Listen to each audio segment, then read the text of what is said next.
যখন পানিতে নামে আরেকজনকে জড়ায় ধরে। এখন হইল ওই কোট পরার দায়িত্ব হইল জাতীয় পার্টির। অতএব জাতীয় পার্টি কি জিনিস কয়দিন আগে আপনারা দেখেছেন। এই জাতীয় পার্টির একসময় ইন্টারন্যাশনাল অ্যাফেয়ার্সের দায়িত্বে ছিল নর্থ সাউথের একজন শিক্ষক সাকিব রহমান। তার একটা লেখা আসছে দেখবেন নেত্র নিউজে, বাংলাতে এবং ইংরেজিতে। যারা রাজনীতি করছেন তারা দয়া করে পড়বেন। তাকে কিভাবে ইন্ডিয়ান হাই কমিশন ইন্টারফেয়ার করে জিএম কাদেরকে নোটিশ ছাড়া 1 ঘন্টার ব্যবধানে ডিসমিস করছে, কারণ ইন্ডিয়ান হাই কমিশন ইন্টারফেয়ার করছে। এইরকম বহু ঘটনা আছে। জাতীয় পার্টিকে কিভাবে তারা এখনো নাচতেছে। ও হচ্ছে সাপুরে আছে না, ও হইল ওই সাপুরে দেখছেন না গান দিয়া সাপ নাচায়, তো জাতীয় পার্টি হইল ওই সাপুরে হইল দিল্লিতে, আর ও বাংলাদেশে বসে নাচে। অতএব এই হচ্ছে আওয়ামী পুনর্বাসনের রাজনীতি। এই রাজনীতির বয়ান সম্পর্কে আমাদের সহযোদ্ধাদেরকে, রাজনৈতিক কর্মীদেরকে সচেতন থাকতে হবে। এবং যে বিভক্তি তৈরি হচ্ছে, মনে রাখতে হবে যে আমরা সবাই বাংলাদেশের পক্ষে, গণ অভ্যুত্থানের পক্ষে। প্রতিযোগিতা থাকবে, প্রতিদ্বন্দ্বিতা থাকবে, কিন্তু সেটা যেন কেউ কারো বিরুদ্ধে শত্রুতায় রূপান্তরিত না হয়।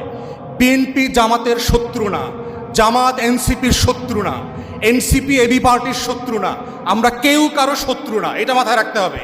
আমাদের সবার কমন শত্রু হচ্ছে দিল্লি, আমাদের কমন সব শত্রু হচ্ছে আওয়ামী লীগ। এইটাকে কেন্দ্র করে আমার সবার রাজনৈতিক কর্মসূচি সাজাতে হবে। আমরা কি বক্তব্য দিচ্ছি, আমরা কি কথা বলছি, সেটা খুবই গুরুত্বপূর্ণ। এই জন্য আমাদের দ্বিমত যেন ভারতের পকেটে না যায়। তাহলে যেটা হবে, আমরা হেরে গেলে কিন্তু একা হারবো না।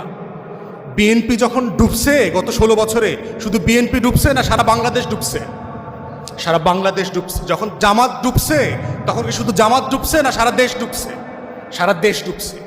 এই বাংলাদেশপন্থী রাজনৈতিক দলগুলোর ব্যাপারে এই জিনিসগুলো সবার মাথায় থাকতে হবে।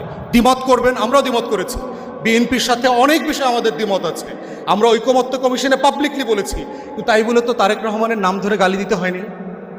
তাহলে তারেক রহমানের নাম ধরে কারা গালি দেওয়াচ্ছে? তারা কারা? যেই গালি আমরা হাসিনাকে দেই নাই, সেই গালি তারেক রহমানকে কেন দিতে হবে? কারা দিচ্ছে? এরা পরিকল্পিতভাবে দিচ্ছে না।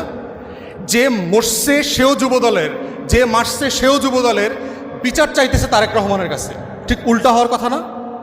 রাজনীতি যারা করে, এটা গ্রামার আছে না স্লোগানের, আমার ভাই মূল্য কেন, তারেক রহমান জবাব চাই। আরে তারেক রহমান জবাব দিবে কেমনে? দুইটাই তো তার ভাই। গ্রামার আছে না, ধরেন এই দলের লোকরা সেই দলরে মারছে, তখন না স্লোগান দেয় যে অমুক মারলে কেন, আমার জবাব দে, কে কারটা মারছে। তাহলে পরিকল্পিতভাবে এই স্লোগানগুলো ব্যবহার করা হচ্ছে এক দলের বিরুদ্ধে আর এক দলের এগেনস্টে। কারা করছে? ওই দিল্লির গোলামরা করতেছে, ওই দিল্লির গোলামরা করতেছে। এই জন্য এই গুপ্ত রাজনীতি, এইটা সেইটা বলে